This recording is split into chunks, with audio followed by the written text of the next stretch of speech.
All right, today is Thursday here in the Philippines, and I made it to the top. So I started at Valencia Cockpit and made it all the way to the top, where I don't know what you call that welcome center for Cazaroro Falls, but yeah, the welcome center for Cazaroro Falls. And I walked up to the top step, so I went all the way to the top today. Feel good. I haven't stopped. I just went up there, touched the top step, heading back down. And Chin's waiting for me at the halfway mark. I don't know how long this is, but the grade is crazy, right? Like I'd say this is more intense than rucking. I didn't sweat like this when I rucked. I've sweat off some weight, and I'm only halfway. Now I got to go back down, but it's easier going down. I feel really good. It's not going to be a problem going down. I attribute that to 21 years of jiu-jitsu, which, for those of you all who want to update on that, I'm working on the jiu-jitsu school. I've been shopping for mats. It's hard finding 1.5 inch to 2 inch mats here, but I found a few suppliers that can get them, and I just have to find a location. So it may end up being Apalong Jiu-Jitsu Club. Who knows? Because we bought some land in Apalong. There's plenty of room, so we'll see. That's part of the surprise.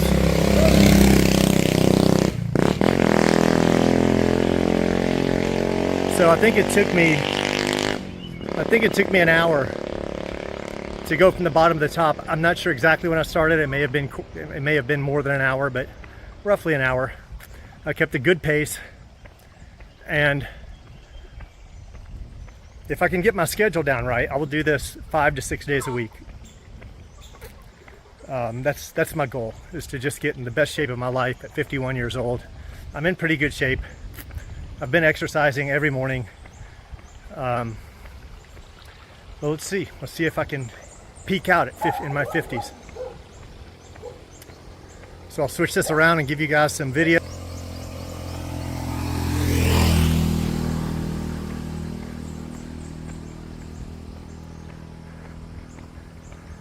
It's easy to stay motivated up here. It's beautiful. There's so many foreigners up here too. Valencia's down, down at the bottom here. I don't know how long it is, but Apalong is just packed with foreigners because it's cool, it's cheaper, and it's beautiful, and it's scenic. You're looking out over the ocean right now, and it's hard to see in the video, but in person, it's so easy to see. And some of the construction, you can build a home out of bamboo here, no problem. They probably should have put some more effort in there. It doesn't look like they were done.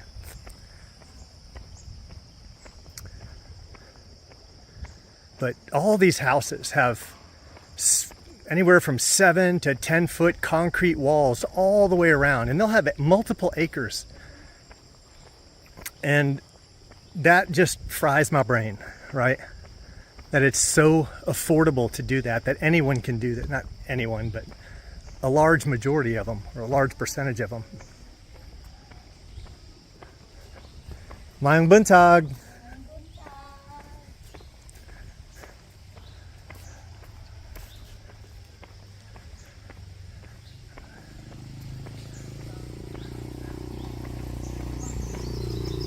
Mayang buntag.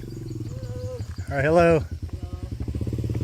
That's some of Adrian's workers with Orange Kite Construction. They're building several houses back in there, and that's who I'm using. And for those of you who don't know, is Orange Kite Construction. Adrian Diedrichs is absolutely awesome. If you're thinking about building, actually he's building all over. He's building in Manila, he's building in Cebu. I don't know how many workers it has, but well into the hundreds.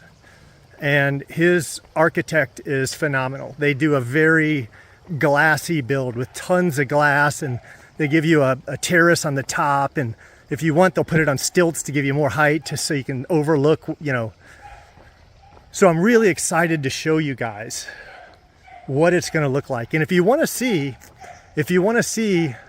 something very similar to what we're going to build, there's a channel called Tom and Har Presents. Tom and Har Presents. They're good friends. We've been out to dinner with them several times. And check out their channel, and you'll see what basically we're doing. It's going to be a very similar design to that. But there's more to it, and I'm not going to share that yet, but it's coming.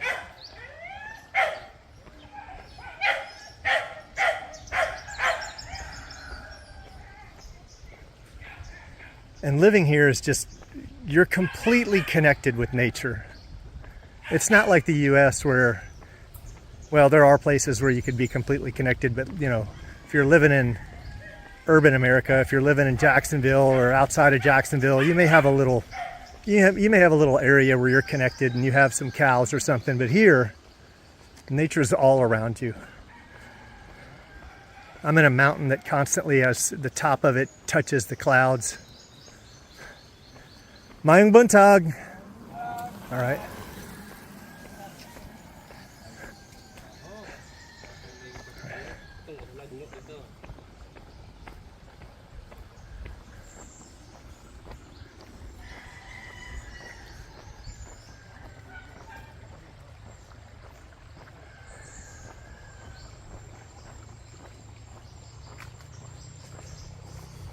Some of these houses are set way back in there, and if you're not paying attention, you won't see them.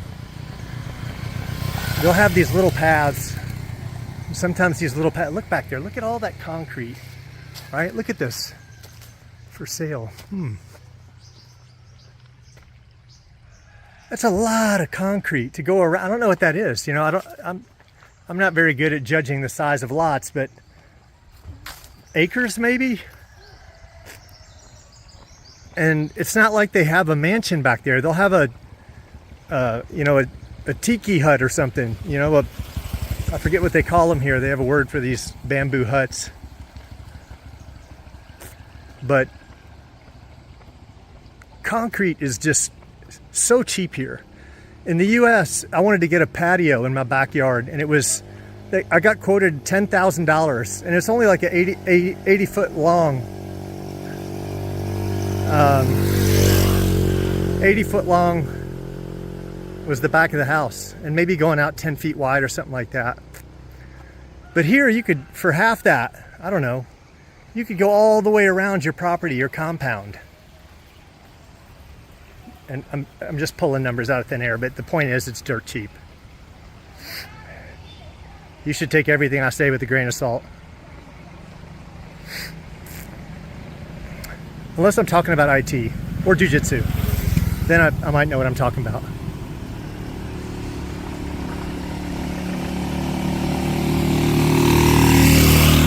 All right, we've got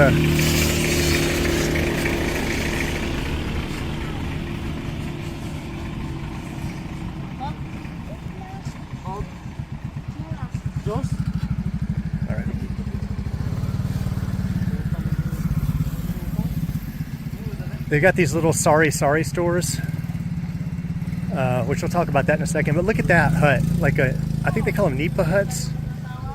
It's a beautiful house, made out of bamboo, right? Mayong buntag. So, again, for my American friends, and this channel's not geared towards expats. I hope you understand that. And it's geared towards my friends in the US. Sari stores are here. Anyone can just put a little shack made out of bamboo or what, and they are everywhere, by the way, just right at the front of their property. And they'll sell laundry detergent or bottles of water, or you'll be able to go get, like, I don't know, a few minutes of Wi-Fi for a peso or something, or they'll sell little cards to reload your phone, or just, you know, all the essentials, snacks, and they'll make their living off that, or they'll supplement their living with that. And they're called sari stores. And they're everywhere. You'll see them on every corner. And like down here, you have Apalong Brewing Company. And this guy started a restaurant at the back of his house. It's just a medium-sized house, what I'd consider medium here. Wasn't set up for a restaurant, but he is doing great. He's doing so good that he's only open on the weekends, Friday, Saturday, and Sunday. And when you go there, it's hard to get a seat. He put the seating in the back. and his beers now are selling all around Valencia. All these different well-known eateries are carrying his brand. So he's just someone who made his own beer and enjoyed it, and now he's doing well with it. And then right down the road from that, an expat started a little coffee shop out of a hut, which will pass if I keep going that long.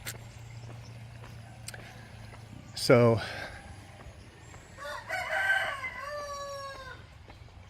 for those of you who don't know, I started coming to the Philippines in 2005. And between 2005 and 2009, I spent a total of about 2 years here. And during that window, financially, things couldn't have been better. Life was good. And then things took a downturn, and I had to go back to work. And I went back to the US and set my goal on retiring here. And so 2024, yeah, we're just about there. So I'm still working 8 to 5, but more so, well, I have my reasons for that, but we're almost retired.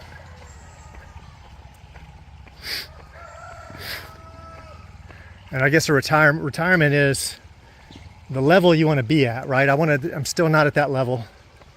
Look at these, I don't know what you call those, right? They're not really nipa huts because they're made out of slat wood. So they have wood construction here as well. There's Chen.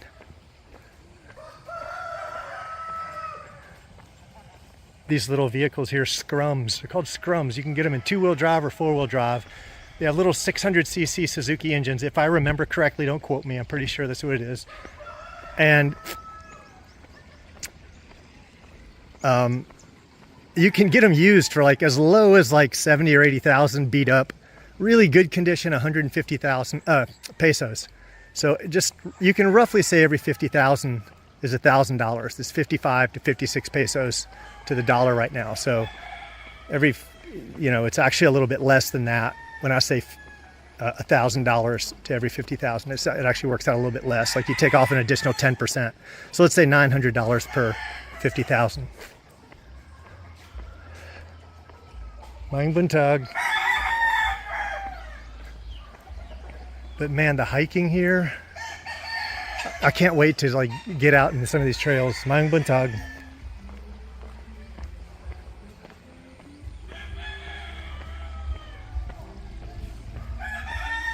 And I love the TMX 155, right? Those are old motorcycles we had decades ago in the US, or at least they were popular back then, that style of motorcycle. And here they're still modern, and people still want that style. And actually that's the most common style to use on a trike. Although you are seeing scooters occasionally. And some of these scooters, by the way, most of them are automatic, but they have manual versions with six speed with clutch. And it's not a scooter in any sense that you've ever, right? You might have ridden a Suzuki Bergman or something in the US, but when you hop on a Raider 150 or a Sniper 155 and they're 6-speed manuals, these things, they get down. And these guys know how to build engines here. I'll see them do a takeoff and they take off like a rocket.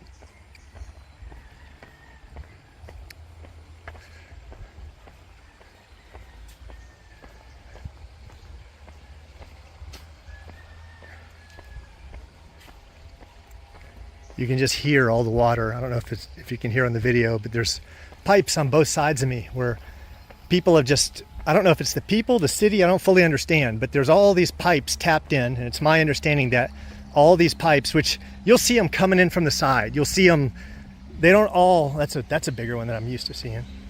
They don't all go all the way to the top. Some do, some don't. But there's this, I don't know if there's one or multiple creeks or like little rivers, streams that go down, and people tap into them all over the place, and they're just gravity fed. And then people use a pump at their house to pump them up into tanks, and then you have your water, right? As much as you need. But for whatever reason, which I don't fully understand, maybe you're financing the pipe to get it to your house. I don't know. But the closer you are to the source, the cheaper it is.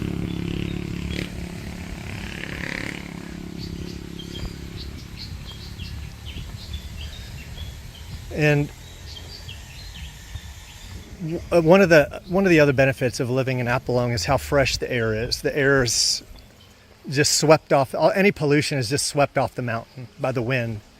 When you're down in in the city, you're in little pockets, right? You have mountains around you, you have hilly areas around you, so the pollution tends to sit there. And they have the downside. One of the downsides here is that you can put any vehicle on the road. I don't care if it's a 50-year-old engine that's got 900 million miles on it and it blows black smoke. So you taste it, right? The first thing Chin said when she got off the plane was you could taste how clean the air was. And I thought that was a weird thing, but you really can. You really can taste how clean the air is in the US. You get used to it here, but I've said it years ago, is that it's even worse in Cebu and Manila. You can taste the oil in the air. Now that's in the cities. When you get out, that's on you if you want to be in the city. It's easy to be outside of the city. But when you're in these jam-packed cities, like Cebu City and like, Makati in Manila, you can taste it. But there's beautiful cities outside of there. You can go to Iloilo, or you can go to Davao, or you can come here. There's this whole island is crawling with cities. You can go to Bacolod, and they're not nearly that bad. And then you can live outside of them, have the cleanest air you want to have. So, but if you're new and you're moving to the Philippines, here's something I learned. I'd never had a asthmatic episode in my life in the US. 35 years old, in 2005, went to the Philippines, and I got hit with asthma, and I thought I was going to die. I had no idea that people went through that, that's what asthma was. I thought, asthma, it's like a little bit hard to breathe. No, people die. Like, you cannot, your throat just seals. And I thought it was the most insane thing in the world, that I could not get any air. I was being suffocated by my own body. And I went out and I saw a doctor, and they prescribed me whatever that inhaler's called. I forget it, the name. But if you're traveling from a country like the U.S., or you've lived in the countryside and you've had fresh air your whole life, and you're coming to the Philippines, the first thing I would buy, and this is just my opinion, one of the first things I would get is a asthma inhaler. And I keep 3 with me. I haven't had an asthmatic episode since 2005, but I know it was the air in Cebu that did it. So I keep one on me at all times. I keep one in my car, and I keep one at the house. And they're only like $6 each here. They're 300 pesos, and anyone can buy them. Well, it depends. If you're in a large city like Cebu or Manila, they'll make you have a doctor's prescription. But if you're outside, I think this is weird as can be. If you're outside a city, you can just go to a pharmacy and get it. And you can buy antibiotics all over the Philippines, even in the city. Anyone can buy antibiotics. So keep some of those on you.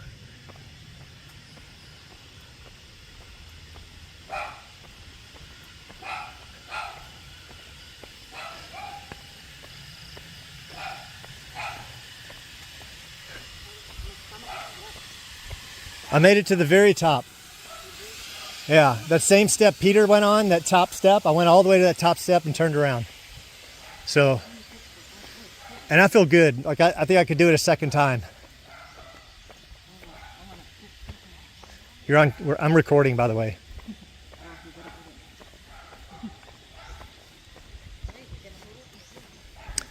All right, so Mayong buntag. All right. Mayong hapon.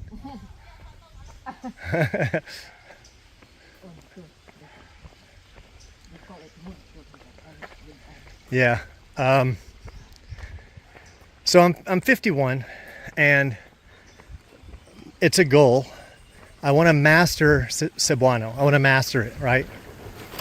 And I've been in a relationship with a Filipina since 2005, but I never tried to learn the language. I never, zero effort whatsoever. There were words I picked up, and I probably knew, I don't know, 100 or 200 words or something like that, just from hearing them again and again. You know, fart or bald, you know, all the funny things that they say or mock you with. But so since I came here, I started about 3 months earlier, and I study every day. And I really want to see if at 51 I can master Cebuano. So just a goal. I don't know if it's possible, but I won't quit. Oh, another thing is, obviously, if you look at that countryside, look at that. We're right next to this ravine right here, and that property right there, that clearing, is my builder's. He owns that as well, and he cleared off all the trees. It was all mahogany, and if you were to zoom in, you'd see all this mahogany wood. So he bought that property. It's all stacked up over there. There's a huge stack of it. There's actually stacks upon stacks, and he'll make as much off the mahogany as he did. Well, I don't know if that's true, but he told me he'll make a pretty penny off the mahogany, and then he'll turn around and sell the property for more than he bought the property for, because someone can easily build on it since he's cleared it out. But my point is, what made me think about that is these coconuts. I never thought about this before until I was watching Turquoise Sunsets, which is another great channel that I love to watch, John and Marissa. And they have a pool in the back of this resort. Mang buntag. All right. And he was talking about, he requested them to cut down some of the what do you call those trees? Coconut trees? I don't know if that's right. By the way, Appalong Brewing Company. Because the coconuts could fall on someone and kill someone. And, you know, his daughter goes out there and goes to the pool. But I never thought, that's like a fear I never had. And it didn't really resonate with me until the other day when we were walking down this. And a coconut fell. Oh my gosh, that view of the ocean is amazing. A coconut fell beside me. And it sounded like Thor's hammer hitting the ground. I mean, the thud it made and the force of the impact on the ground, there's no question. If that hits you on your shoulder, it'd break your shoulder. If it hit you on your head, at very least, you'd have a severe concussion. Now, that was at that particular height of that tree. I would, yeah, definitely not want to get hit with that. But that was probably 40 or 50 feet up. That was my guesstimate.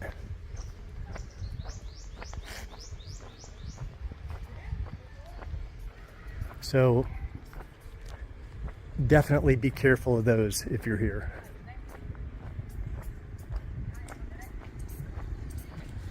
All right, well, a lot of this is the same old, right? This is the same trek I took you on the other day. And see this old, like a kind of abandoned property, but look at the stack of blocks right there, cinder blocks, and look at the fence going around it. Or look at this. This is someone's home, right? This is made out of block. And they could have built out of bamboo, but honestly, I think the pricing's the same. And someone correct me, let me know. Let me know, someone who knows the real figures, not a foreigner who's getting skin tax, right? Like Filipinos who build. It's dirt cheap.